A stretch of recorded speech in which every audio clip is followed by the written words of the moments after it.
Okay, good morning. My name is Sam D'Angelo. I'm coming to you from Kinetik Global, and today my wonderful colleague Rob Machin and I are bringing you a great webinar on adaptability quotient, key leadership ingredient in today's dynamic environment. Good morning, Rob. How are you going? I'm well, thank you, Sam. And yourself? Doing amazing. And you've come to us having been to the dentist, so I thank you so much for showing up. Yeah, thank you. So was the dentist. Happy. You funded his retirement plan, I hear. Just about yesterday with one simple procedure, you're right. Guys, Rob's the only guy I know who still has baby teeth. I'm like, praise to you, saving them for the next life. It's amazing. My baby face.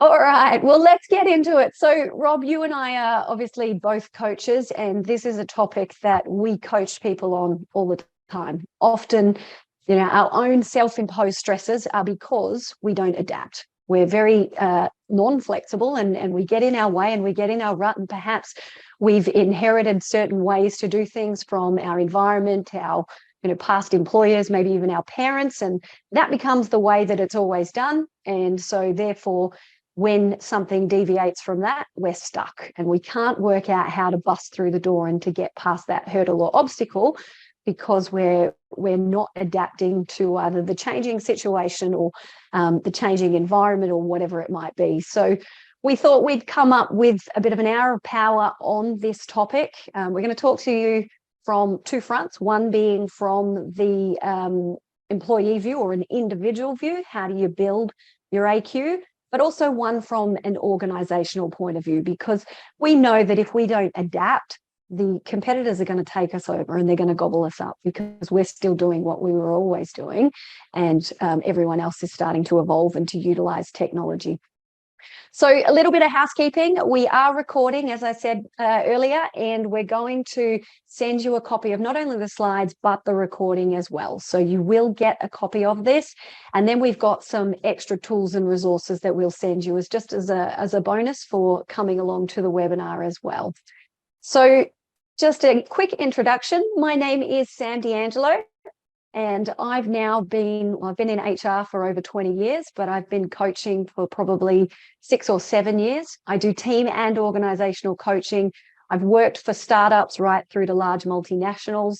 I've supported lots of global workforces through change. I do have a coaching credential and a few of those other qualifications as well. And Rob, I'll hand it over to you. Do you want to give everybody a quick understanding of where you've come from? Yes, sadly, I've been working twice as long as you, Sam. But I started my life in health and hospital management and government and then into the private sector. But today, like Sam, I'm credentialed with ICF, executive coach, mentor, and a few other bits and things that come along with the territory. I've led a number of exec teams through major projects, some as large as $7 billion.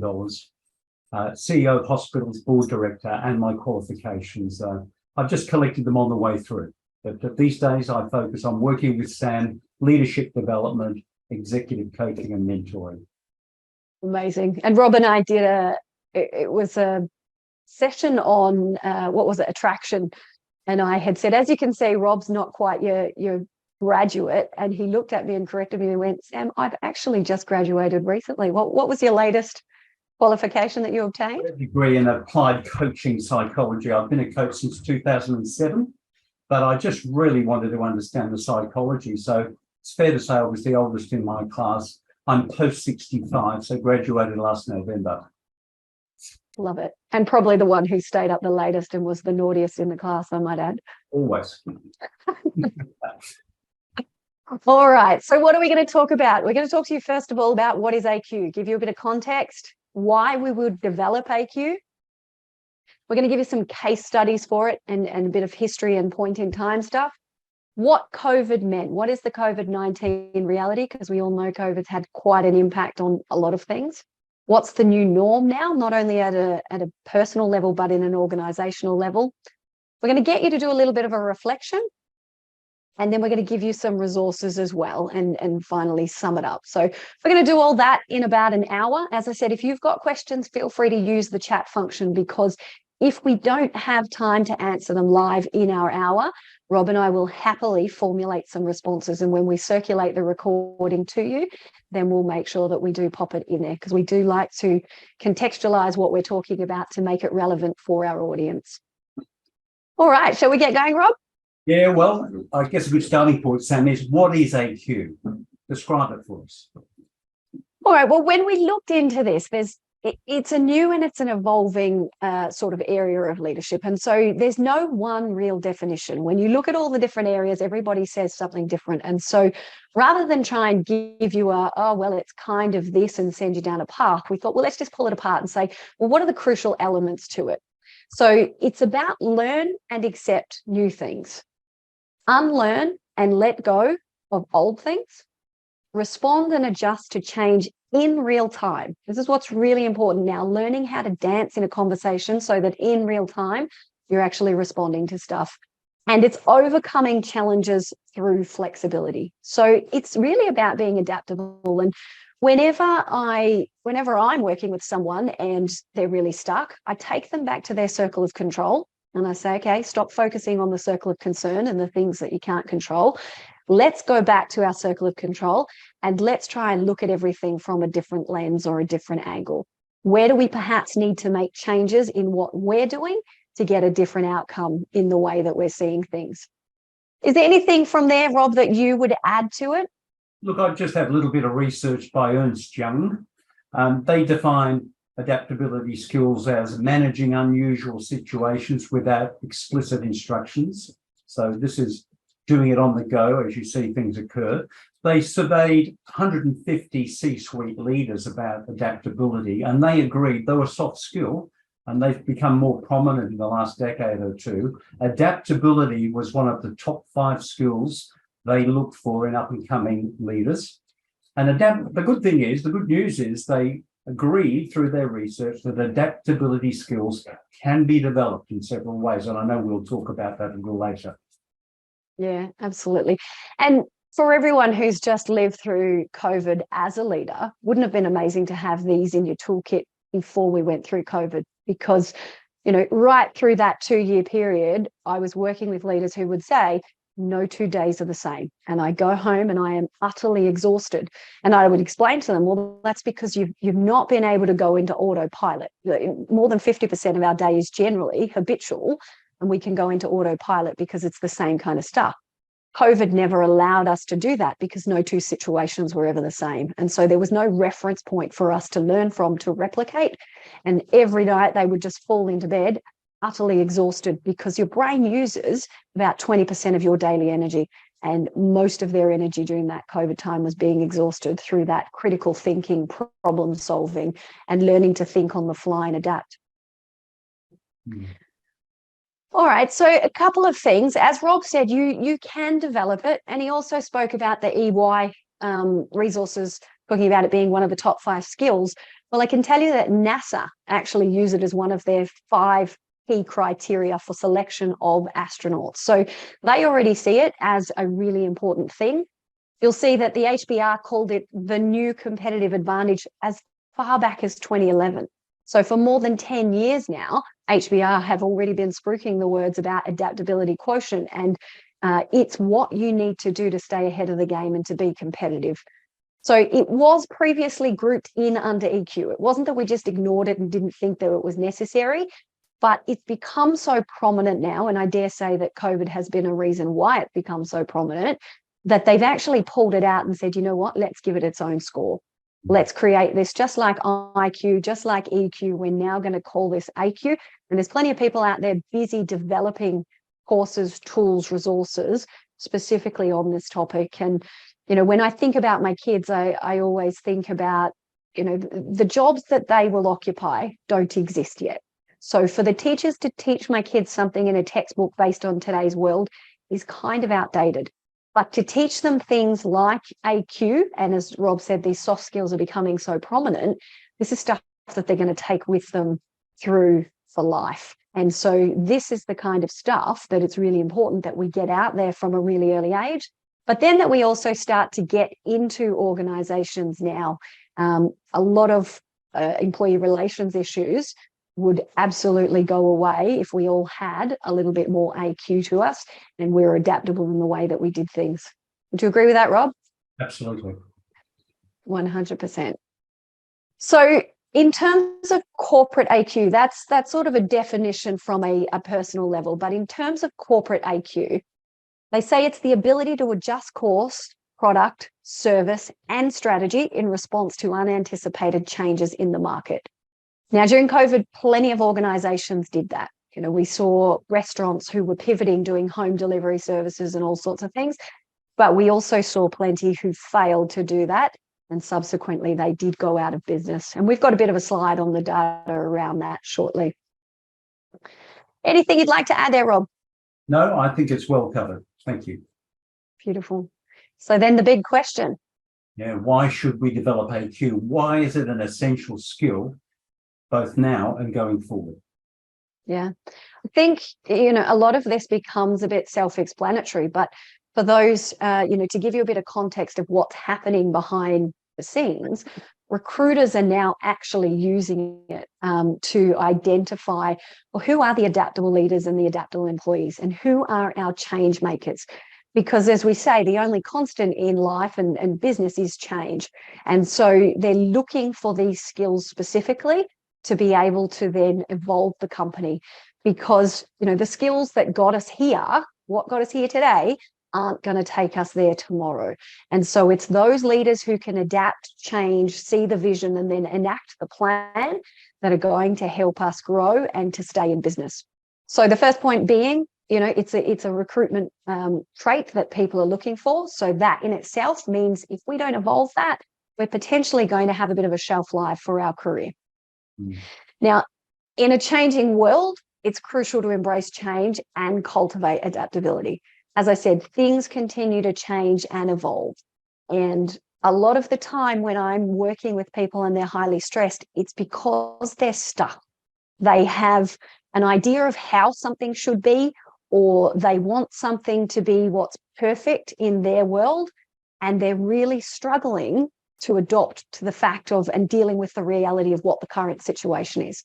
Now, we can want something all we want, but the reality is if that is not the situation, then fighting the reality is like taking a hammer, smacking yourself on the thumb and wondering, why does my finger actually hurt? Well, because it's a self-imposed stress. And I don't know about you, Rob, but I would say at least 60% of my coaching conversations are probably centered around that. Yeah, I'd agree, maybe more. Yeah. It's just where we get really firm and headstrong on the way something should be and not the way that we were. I remember saying to someone the other day, you know, you've got to deal with the team you've got, not the one you want. You've got to deal with the child you want, not the one you want. The marriage, you know, insert whatever you want to insert there. But you have to deal with the reality of the situation. And you can always put steps in place to improve it, but fighting the reality is that self-imposed pressure. Yep. True indeed. So AQ supports performance and mental well-being. All right, is no secret there around performance. If we're not adaptable, if we're not embracing the new technology, if we're not trying new ways and innovating, then we're going to get the same performance we've already had. But at the same time, from a mental well-being perspective, like I've already said, when we fight the reality, then we're impacting our mental well-being at the same time with these self-imposed stresses. So I think that's 3 big reasons why we would do it. Couple more. In a tech aging world. Now, previously they would say knowledge relevance, knowledge relevance lasts for about a decade. So you learn something today and it's probably going to serve you well for about a 10-year period. In this new tech age, what they're saying is that knowledge relevance is being shortened to 4 to 5 years. So you're halving the amount of time. Let's say you get a degree today, once upon a time, that'll serve you well, you know, right through your 20s. Now they're saying really by, what's that, about 26, 27, what you've learned at uni is potentially now irrelevant. And so this is where we've got to continue to keep learning, adapting, evolving, and reskilling. And Rob, I'll throw it over to you, but, you know, in your career, in your time, have you seen that knowledge relevance continue to shorten compared to when you started in your career? Oh, absolutely. In fact, I would say that the work I do now is my fifth career. I've moved from health management to managing hospitals into management consulting. I run my own business for almost 2 decades, and now I've actually morphed into this work based on trying to employ my experience and background in assisting others to go through adaptability and change. I think the other thing to remember is that most of us, I looked up recently, the functions of management I learned 40 years ago are planning, organising, staffing, directing, controlling. They've not changed. The nuances might have, but the basic functions are there. So what happens to a leader, as you rightly pointed out, Sam? They're confronted with pressure, they revert to type. They go back to the things they know, they go back to their habits and things that have worked in the past. And of course, when you're confronted with a whole new paradigm, that doesn't necessarily work. So what we're looking at now is people being nimble, ability to dance in the times and to dance with the issues they have, and to come up with all the innovative ideas and ways of addressing it. And again, we'll talk about a couple of techniques you can employ to do that in due course. Yeah, love it. And as you mentioned about habits, when we're under pressure, when we're from an emotional intelligence perspective, we call it being juiced. When we're juiced, or we're under pressure, or we're tired, or we're stressed, neurologically, what happens is that the old habits of the way we've done things, if that circuitry and the wiring in your brain is stronger than the new one you're trying to develop, then we will slip back into those old habits because the brain connects, the neural pathways there are much stronger. And so as much as we want to evolve and we want to adapt, when we are under pressure, or we're tired, or we're stressed, or we're really busy, it becomes really common that we just revert back to those former behaviors, because the brain will literally pluck out that process because that's got the stronger connection. Yep. All right. So an adaptive and flexible team is a hallmark of high performance. So as we said already, AQ is essential to high performance. If you want a high performing team, then you need to teach them this stuff, to be adaptive, to be flexible, which means you've got to let them fail. You've got to give them space to learn and try something new. Because if you always do what you've always done, you'll always get what you always got, which means they need the space to try the new things, because that's how you're going to grow, develop, evolve, and become a high-performing team. And your AQ level may determine how far you advance in your career. We now know that IQ takes a leader a certain way. EQ becomes far more important at being successful, and AQ, I dare say, will be at the top of the game as well, as one of those soft skills that are becoming critical when you are, working your way through your career development. Do you agree with that, Rob? Absolutely. Definitely. And so if you think about it, right now we're living in what we call a VUCA world. That means it's volatile, it's uncertain, it's complex, and it's ambiguous. And, right through COVID, it was the VUCA world. If you haven't heard of that before, you can do a quick Google and look it up. But what does that mean? Well, it means that adaptability actually becomes key. And for those people who really struggled with COVID, it goes back to that. It was a volatile and uncertain and very complex and ambiguous time.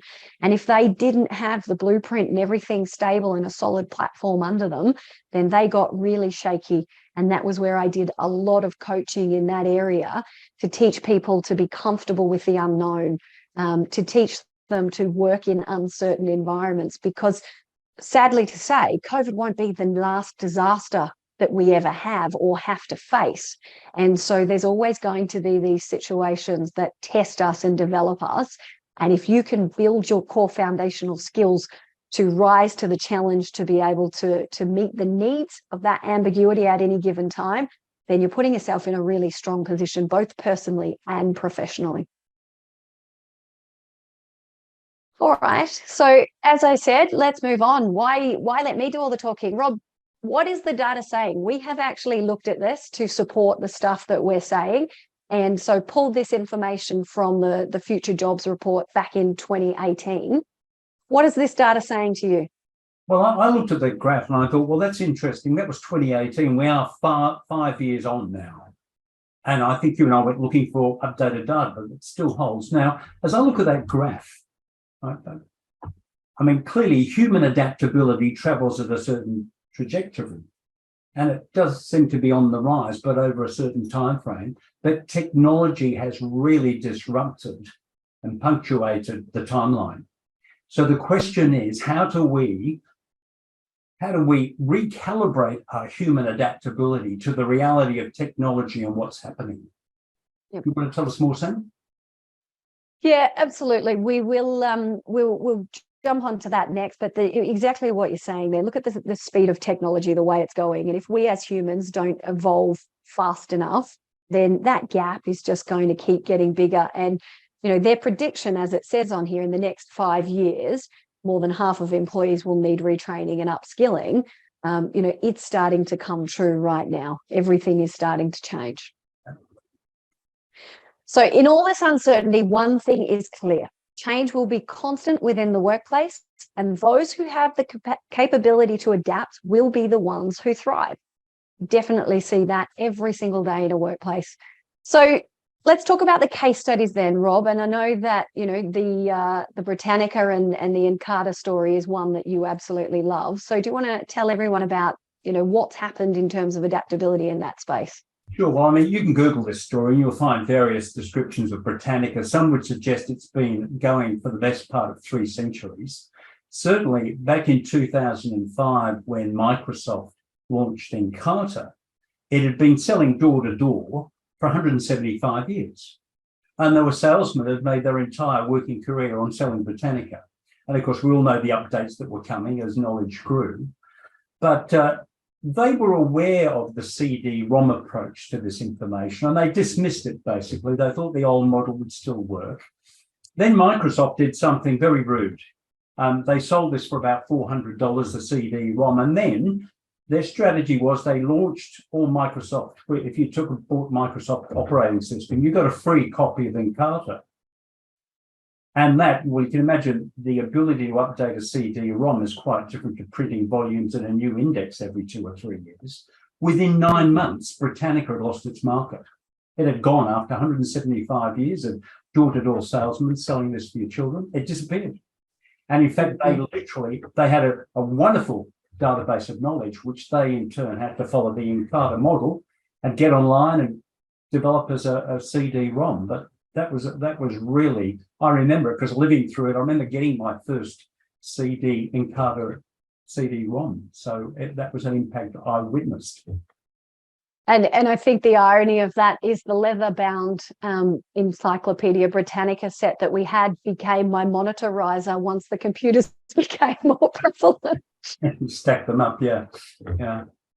I'll make another point here. But the other story I remember reading, and the new thing was a book published a few years ago about contending with these market disruptors, was the sailing ships who took products all over the world.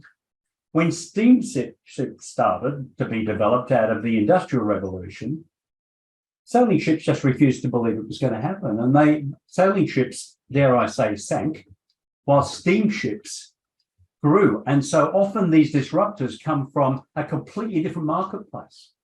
And they just bowl over the competition and do something different. And that was repeated with the Encarta Britannica story. And often they give away what was someone else's sole product as something that's just a sort of an extra add-on kind of concept. Yeah. Well, the big one with that, Sam, was the Swatch watch. Yeah. Swiss actually developed the technology and thought it would never take off, so they let the Japanese have it. And with a very short period, Swatch had gone to the top of the market, leaving the very expensive Swiss watches behind. Yeah, there you go. So if we look at the middle row, the video industry is something I'm quite familiar with. My parents owned video stores throughout the 80s, and the Blockbuster, Video Easy, whatever chain it was, doesn't really matter. That is one of the biggest industries that failed to evolve. And the reason I put Blockbuster there is because it was Blockbuster who was offered to buy Netflix for $50 million at the time. Now, Rob and I have just Googled it. What's Netflix worth? $160 billion at today's market. Yeah. Yeah. So you'll see, sorry. Bad decision by Blockbuster. 100%. So what did the video world do? They did evolve, throughout the time. So it went from the old VHS through to the DVD, through to the Blu-ray, and we'll sell popcorn and we'll set up entertainment experiences, and they did all sorts of things. But they failed to meet consumer demand when it came to the fact that consumers wanted things home delivery style, just like we can see in the bottom line, the emergence of something like Uber Eats. And so the ability to sit in your own lounge room and to pick what you want, and I'll still pay for it, but I'll pick whatever movie I want, I'll stop, I'll pause, I won't get those terrible late fees because I forgot the movie under the seat of my car, or the video melted in the heat, insert all the stories. I've heard them all, seen them all before over the years, but they failed to then continue to evolve. Same as Kodak. Kodak did the same. The next one along, Nokia 5110. Rob and I were having a giggle about this. This was my first ever telephone. He did say to me something about, through the 80s and 90s, I went through a whole heap of these. And I said, for the most part, I either wasn't born, wasn't allowed to have one, or didn't have one during that era. But anyway, we move on. But 5110, greatest phone ever with Snake Game. Nokia failed to evolve. When I started working, BlackBerry was everything. We just got into that era of BlackBerry, and it was seen as really rude when the people would come into the meetings and they'd be on their BlackBerry. And so now, insert iPhone or whatever smartphone device you use, and it can do so much more, with, internet searching and photos and store music and all sorts of things. But again, that's a product at the time when I first entered was enormous. Now you don't ever hear of BlackBerry, do you, Rob? No, what's BlackBerry? Young generation wouldn't know it. Absolutely not. They'd think it's something you eat. Yeah. And what about Uber? Rob, do you want to talk about how they've managed to capitalize on consumer demand? What an interesting story with Uber. I mean, it was only 2 or 3 years ago in London, there was 1 million people registered as Uber drivers, and they cancelled all of the licenses and their approvals, but they persisted. And look at them today. Challenge the taxi industry, who you buy, it would cost you for a taxi license $300,000 or $400,000, which were given away to ex-servicemen after the war. But they built their capital in this. Uber comes in, you've got a decent car, you register, within 24 hours, you can be driving people around like a taxi. But all of those issues have been debunked. I live in an apartment block in Sydney, and I see Uber Eats and Woolies deliveries coming in and out of this building half a dozen times a day. So this is positioned. You can do your grocery shopping online. There are people selling liquor, all sorts of things now, and this is transformed. Even now you can book a taxi and get a prepaid guarantee of what it's going to cost you.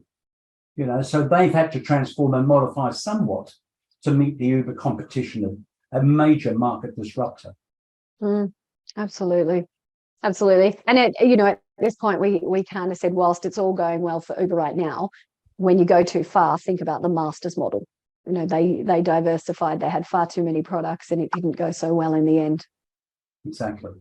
And so before we jump on with how to do it, I guess, to bring it to life and tell you a little bit about, Rob and I are working on a project. We've got a few of us working on this project, but one of the things we're doing as a company. Sorry, guys, can I just get anyone to pop on mute? I can't see who's unmuted at the minute. If I could just pop on mute. And so we're working on building this technology, and it's about bringing, coaching cultures into organizations and creating high performance teams. Now, Rob, would you say we've had to be adaptable here? 100% we have had to look at the way we position ourselves, look at the way the product brings, listen to what the customer's saying. The ultimate, requirement of flexibility, because it's one thing for us to think we know what the customer needs, but if the customer isn't responding, we have to adapt and adjust. Otherwise, we don't have a product. We just have a beautiful hobby. Well, that's it. We recognise the need for change. And as you rightly point out, strategically, we looked at how we need to engage the market. But you and I both engaged an expert in the market who's worked for some of the biggest advertisers and market researchers in the world. And he has really helped us clarify our mission, what we do, and why we do it, and then who our target is. And that is just critical, because we know this isn't set in cement. As time changes, we're going to have to recalibrate and meet the needs of the market. This is adaptability. Absolutely. And particularly because it's technology. We know how fast technology runs, and you create something today. Once you create it in an app world, that's not product done, end goal. That's just the start. And it's a constant evolution of updating. So we live and breathe this stuff every single day. Okay. All right. So Rob, the COVID reality, what did we find from the data that we were looking at? Well, it's interesting, isn't it? I don't think anyone saw this coming. I mean, we were at work one week and then we were told to stay at home. Certainly where I live on the northern beaches, we were in curfew at one point. I remember going for a walk, which we were allowed to do, and I sat down with a cup of coffee at the end of it. 4 policemen came up to move me on. I mean, this was dystopian at the very least. People were just gobsmacked, I think. I was working with a legal firm. Everybody was sent home. So these are the sorts of things we learned, that, you know, some 31% of companies failed to innovate during this time. They just didn't see it coming. They weren't ready. If they'd had adaptability skills, they could have at least had a methodology and a view to go out and find out what was going on. But they didn't. They sat there wondering. I remember a neighbour of mine who runs SAP enterprise system for a major, if not the major bank in Australia. He said they surveyed their 230 odd thousand people worldwide, and only 5% of them turned up to an office, and 95% wanted to stay at home, even when things were going back to normal. So the other thing we discovered was, from the OECD Productivity Forum, the business failure rate in the OECD countries, there were about 17 major companies in Europe here, during 2020, failure rate had gone from 4.5 to 12.1%. Now that's near enough to triple. And you know, that's 2020, and I'm sure it's accelerated since then. So this took everyone by surprise. It was like a tsunami, that we didn't see the sea going out, we didn't see the temperature change, and people have had to confront this on the run. Absolutely. And you're seeing an enormous shift in the tech industry right now, aren't you, where there is lots of change happening in that space, and sadly lots of downsizing happening as well. Well, who'd heard of Zoom 4 years ago? That's right. Even us, if we weren't face-to-face coaching, it kind of seemed weird, and some might have been doing telephone coaching. Now it's the new norm to be on Zoom and coaching all around the world. It's given us access to people all around the world. Indeed. I love it. Okay, so the new norm. Basically, the new norm now is that we need to learn something. We then need to learn to unlearn and then relearn. And it's this constant evolution. So it's not about fixed mindset that says, great, I've learned that, tick, I'm done. It's about a growth mindset that kind of says, all right, I need to learn this, and I need to understand it's going to have a shelf life. And I am going to have to, at some point, let go of what I now know or think to be true. You know, once upon a time, we thought the earth was flat. And I am going to have to let go of that and question everything that I think to be right in this world to relearn the new norm and or you know, the new situation. And this is what, when you say, Rob, learn to dance, this is that constant evolution of dancing, where you can no longer stand there doing the 2-step shuffle sideways. It's, you know, back, forward, sideways, and it's constantly questioning. It's constantly being curious and hungry for more information. And I know you, Rob, you've got some stuff to support this as well, haven't you? Well, what's really interesting, neuroscientists now, they talk about behavior change, and it's a hard thing to do, to learn something. And I think you know this research too, Sam. They say, in terms of being tied to the past and our old habits, people have between 40 and 60,000 thoughts a day. That might be hard to comprehend, but it's been validated many times. And 90% of our thoughts are in the past. So for us to go forward, to see something new and adapt to a new paradigm is a real challenge for people. And it's only those people that have mastered these skills are going to be able to do that in a way that keeps them relevant and makes sure there's a future path for them. So unlearning something is almost, in fact, it's probably more important than learning something new or relearn, because as humans, we find comfort in the things we know. We base our confidence and our outlook based on the things that are solid. But that surface we've been dancing on for some time is moving. And as you say, we've got to change our step. We've got to keep at pace if we want to remain relevant and if we want to take advantage of what's happening in the world and keep ourselves relevant and viable. Yeah, absolutely. And we can. Once upon a time, they said you can't teach an old dog new tricks. We now know that that's not true. There's also, something that happens in the brain from a pruning perspective. So when we hear the words, use it or lose it, it's actually quite true. It's, the more you do something, the more you reinforce the behavior, which creates the habit. The less you do something, the less you reinforce the behavior, which then starts to prune away those habits. So we can absolutely unlearn. Sometimes we just get very firm on, but this is the way I've always done it. I couldn't possibly, couldn't possibly start a new exercise plan because I just don't have time for that. Well, it's about unlearning to make time for that and then relearning the new behavior that you want to do to take you where you want to go. Yeah, just a little corporate example I came across in researching this information. I think most of us would agree that IKEA is an exceptionally successful company for a number of reasons. But what they learned with an adaptable mindset, and they have a process where they go through this every year, but when they moved into Russia, they went with the normal model and the launch. But what they learned was wherever they put an IKEA store, the real estate prices all around there dramatically rose. So being adaptable, they started to buy up the real estate around their new stores. And presently, they make more money on real estate than they do on delivering their product and their model as they do in the rest of the world.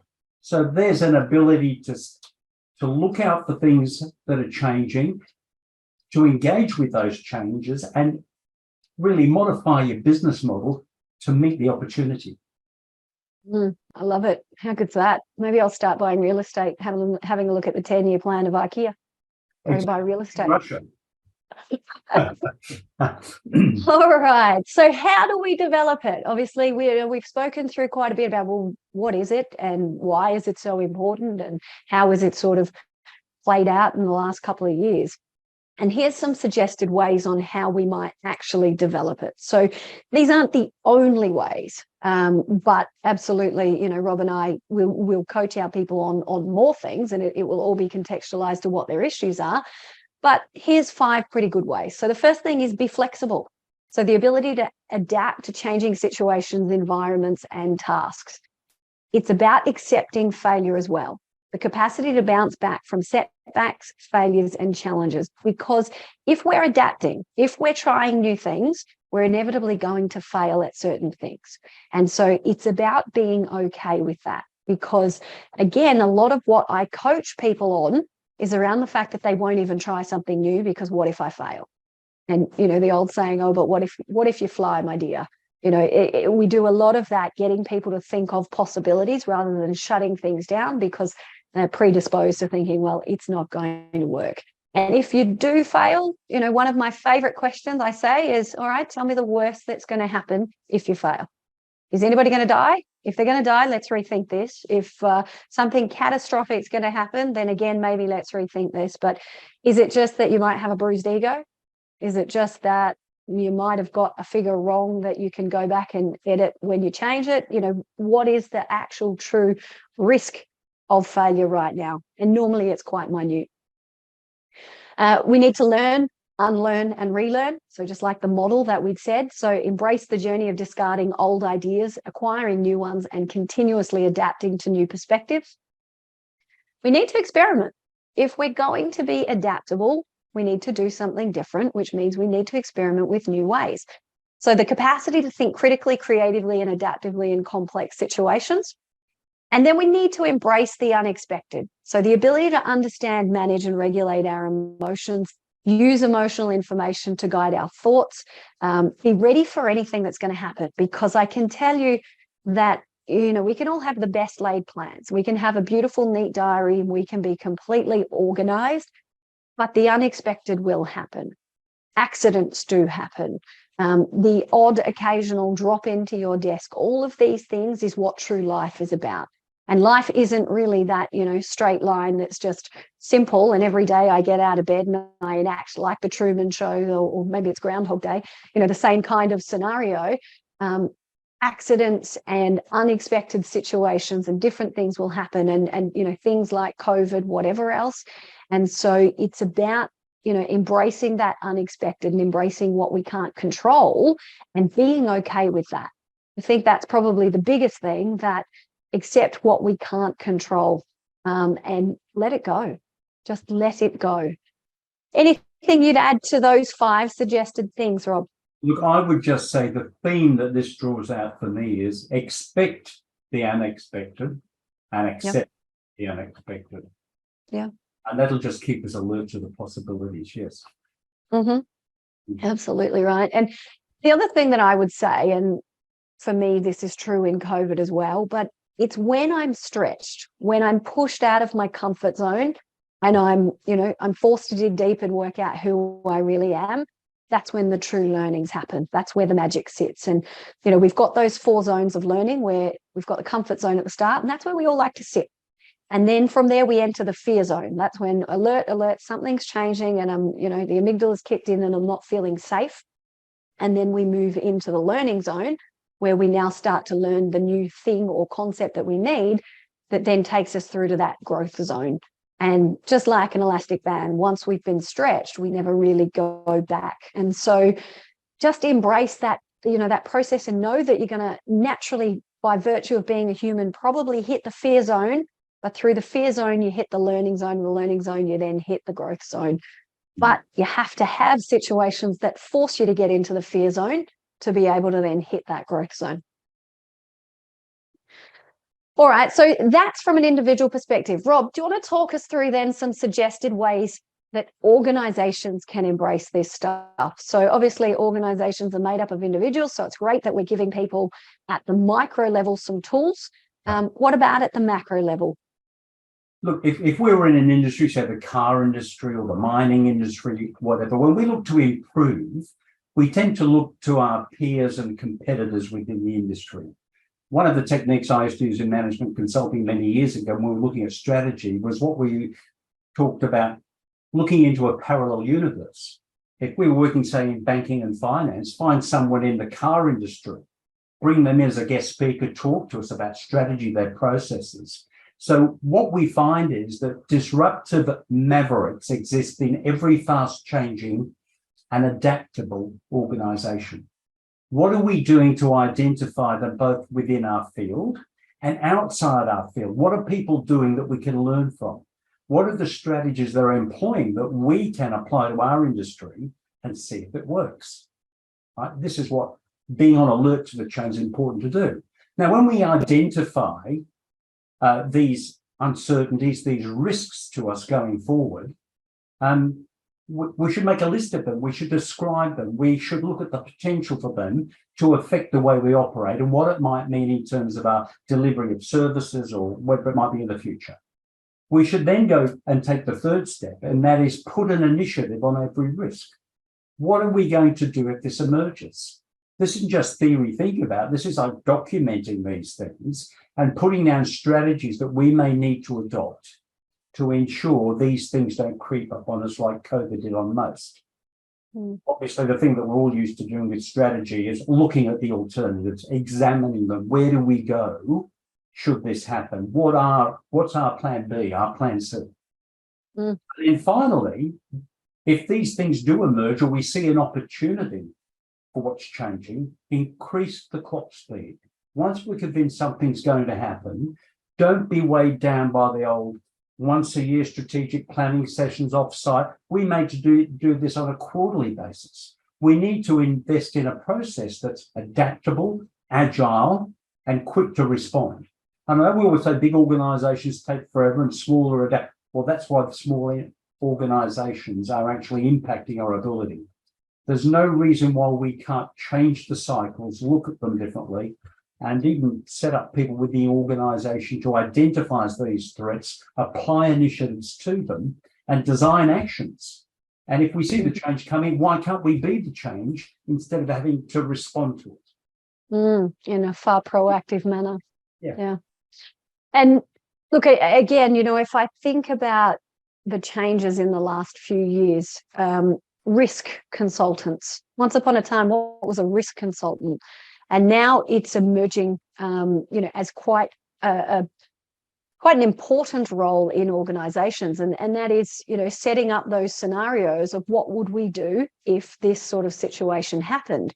And so that's kind of mitigating the need to be completely, thinking and adaptable when you're smacked in the face from a reactional perspective. It is that proactive, put an initiative around it.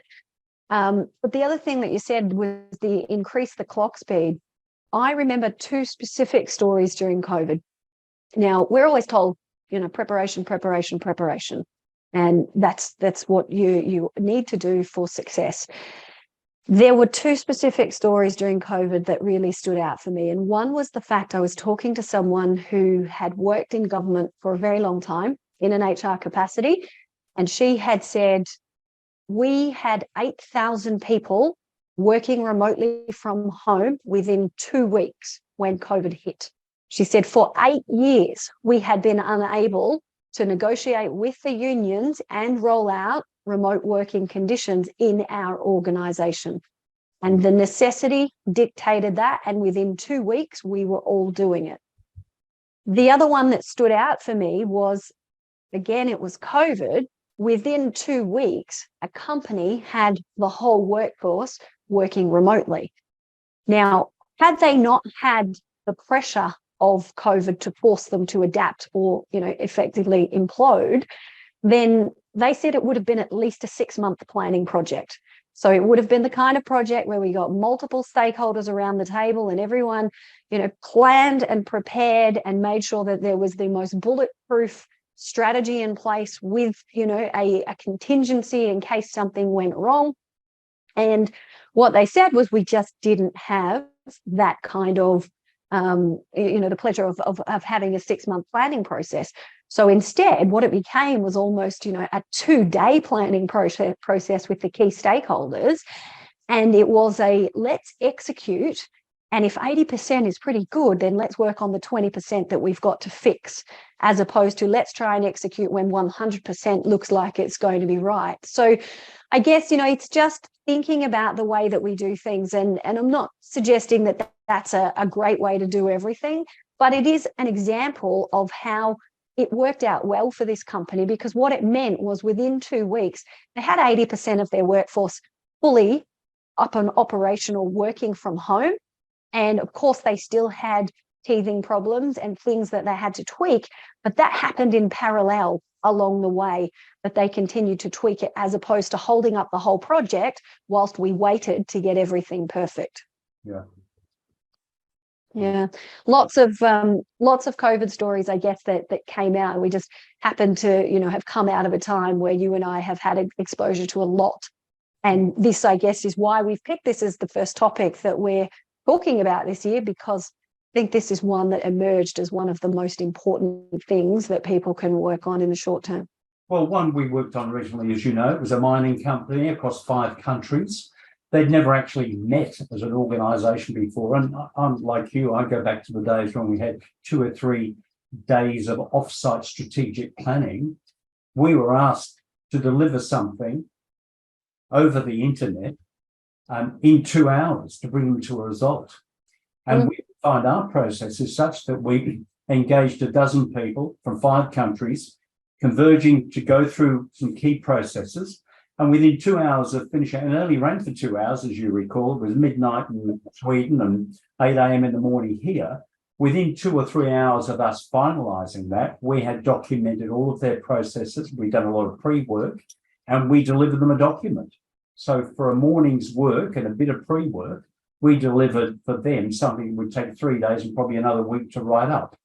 And that was just because that was demanded of us. So we met that need. Yeah, absolutely. And we embraced the technology, didn't we? Because normally you would be in a room with flip charts and all writing stuff down, but instead we had that pre-questionnaire. We embraced the technology. We then formulated responses from that, which then, started to spoon feed them along the way of where they needed to go. Yeah. All right. So we've given, I guess a bit of an evolution of how it works. Now, where we don't specialize in AQUI, we know that there is the need for it. And there are, however, resources out there should you like to go and get an assessment on it. As we've sort of said, it's going to get bigger. So this particular resource here looks at three different components. So ability, character, and environment. And so you can actually go and get yourself an actual model, just like you can do a disc profile or you can do whatever. Do I think it's necessary? If you want to get right into the detail, then yes, absolutely go get yourself a score, because anything you can measure, you can improve. But you can start today just by doing day-to-day things. And I think exposure is one of the biggest things that you can do. So it's that practicing this stuff all the time. It's about, I remember one of my funniest stories there early in my coaching career. I had husband and wife, and I was coaching the wife, and the husband said to the wife one time, do you understand whenever I ask you anything, or I say, I suggest something that we could do, your default response is no, and you shut me down straight away? And instinctively, her response to him was, no, I don't. And he just looked at her, he laughed, and he said, point taken. And so what we did was we then coached through, okay, you need to put a pause in between stimulus, hence in this occasion, it's your husband asking you a question, and response. Because without you even knowing, subconsciously, this is what you're doing. And it's very evident to him, but you're actually not even aware that that's the case and that's what's going on. And so, I say that because it doesn't require necessarily a formal tool for you to get that kind of feedback from someone, or for you to think about different things. And often that's what it is. It's about inserting the space in between stimulus and response, and you will have a natural default thought process. And it is about interrupting that so that you can then think, well, is this appropriate in this occasion? I said it before. If you always do what you've always done, you'll always get what you always got. And so unless you interrupt that thought process and you actually choose to do something else, there's a fair chance you will just play out the same scenario that you have done time and time again. Anything you'd like to add to that, Rob? No, I think it's been covered fairly well. Nothing real value to add, no. Okay. So as we start to sort of wrap it all up, if anyone does want to, put something in the chat function, please feel free to ask us a question. More than happy to answer it. But I guess to confirm what we've been saying, the reality of AQ is upon us right now, and the future has arrived. And we saw that from the 2018 report. We saw that in 2011, HBR had already published about the fact that AQ was going to be the next big thing. Well, it's here. It just happened that we had COVID that no one, had predicted was going to speed this up and make it become so evident. And so that quote, what got you here won't get you there, is so, so important. We have to keep learning new things. We have to keep evolving, and we have to keep growing with the times, with the environment. I think one of the greatest things that my children do is they force me to learn at a faster pace, because from the time they were 18 months old, they knew how to swipe a telephone, and basically they can teach me how to use the telephone, because all this stuff operates in a world that they are so familiar with and that they've grown up in. And so it's natural. Whereas for the rest of us of any kind of age, well, none of us had a phone. You were really rich if you had one of those big, enormous brick phones in the 80s. I'm sure as an ex-CEO of a hospital, Rob, you probably carried one of those around, did you? Definitely. It looks like the enormous walkie-talkie. Absolutely. So AQ has come to the forefront due to the unexpected impact of COVID. But, again, it was already there. We just have extra great stories to be able to tell and learnings from it, because I think COVID exacerbated it. So it was identified as one of the top 5 skills for leaders by leaders, as Rob had said. And, as I had also said, NASA actually have it as one of the 5 skills. that they use when recruiting their astronauts. So they need to know that when their astronaut is there and they've got absolutely no control over what is happening, that their astronaut is prepared to be adaptable. And actually, when I think about it, Rob, one of the amazing things about the lunar landing in 1969 was the fact that they actually had to take it off autopilot, and they had to actually land that on their own, the instruments on their own. So when you talk about in the heat of the moment and the pressure, that's probably one of the greatest stories in history where someone has had to be adaptable, and probably a key reason why NASA do actually use it as one of their criteria. Yeah, well, just a parallel to that, if you speak to a jumbo air pilot these days, they'll say the plane flies itself. What they're trained to do is when the unexpected happens, emergency happens, and they jump in, and they're the risk managers at that point. But basically, the plane flies itself. They're there for those contingencies. So it's much the same thing. That's why you need to be, Yeah, and look at Sully on the Hudson River. Again, that's another example of where adaptability had to kick in. And he also ignored what they were telling him, didn't he, from the control towers, because he's like, this doesn't seem right. Or what, maybe it wasn't the control towers, but what the plane was telling him, because he knew enough about that aeroplane that it didn't seem right. Yeah, put him through a court case, but he stuck to his guns and he was right. and it created a good movie. Exactly. So finally, you have the ability to improve your AQ. IQ is relatively static, but things like EQ, AQ, these soft skills that we're now learning more about, we have the ability to improve them. Pardon me. And so how do we do that?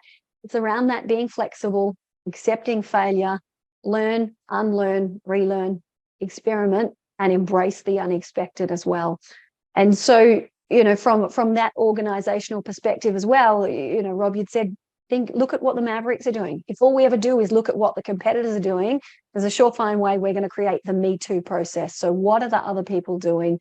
Come up with some risk strategies, early adopters, be proactive around the way that we do things, and constantly be curious, always be thinking about evolution and tomorrow.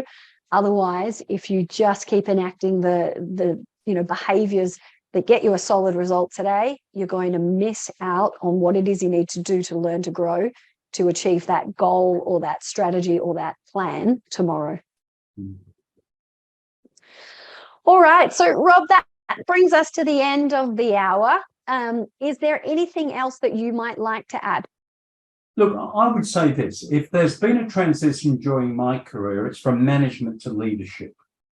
And, a lot of people think they're almost the same. But the way I describe it is management is about the planning, organising, staffing, directing, control. It's running your business in the current paradigm and make it efficient, but more so effective. Leaders naturally should be looking beyond the organisation. They provide the inspiration, they provide the goal setting, they provide the mission and vision for the organisation. And that means if you parallel that to, say, piloting a ship, you should be out there in the crow's nest looking forward, looking for those unexpected events that you need to address and adapt to. And so leadership, by its very nature, is looking for the future, looking to it. How do we make and retain the organisation as responsive and sustainable?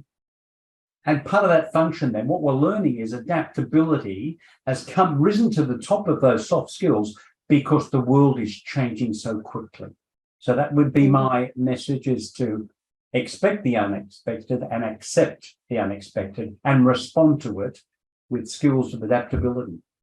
Yeah, beautifully said. It reminds me of, what's the difference between management and leadership? Well, management is more like a thermometer where you're temperature checking in a reactional way, and leadership is more like a thermostat where you're adjusting and adapting the temperature. So fits in beautifully with what you're saying there. Beautiful. All right. Well, thank you all so much for joining us. You will get a copy of the recording, including the slides. And as I said, we've got some free resources for you as well to thank you for coming on. But I've had a great time. Thank you, Rob, so much. I've enjoyed pulling apart AQ. And we'll think about what our next topic is to bring to the audience later on in the year. Look forward to it. Thanks, everybody. Lovely. Thanks, Rob. Bye-bye.